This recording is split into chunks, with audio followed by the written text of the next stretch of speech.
US China ने tariff के ऊपर एक मेजर एग्रीमेंट को साइन करते हुए आपस के अंदर टैरिफ को कम कर दिया। यूएस ने चाइना के ऊपर टैरिफ को 145% से लेस करके अब 30% कर दिया है और चाइना ने यूएस के ऊपर टैरिफ को 125% से कम करके 10% कर दिया।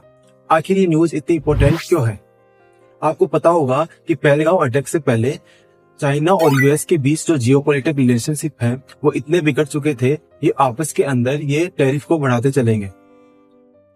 इसके बाद जो चाइना के वेंडर्स थे उन्होंने अमेरिकन ब्रांड्स को एक्सपोज करना शुरू कर दिया था। वो कह रहे थे कि जो अमेरिकन ब्रांड्स है वो 1500 से 2000 रुपए के अंदर किसी चीज को खरीदते हैं और उसे लाखों रुपीस के अंदर अपना टैग लगा के किस देते हैं।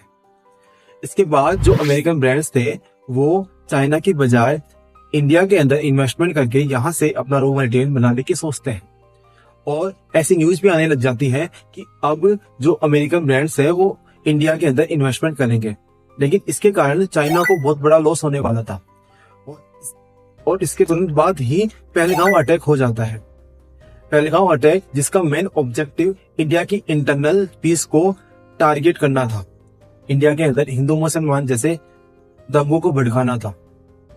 और अगर पाकिस्तानी ऑफिसर्स की भी माने तो जो पहलगांव अटैक था उसके पीछे उनके चीफ का हाथ बताया जा रहा था।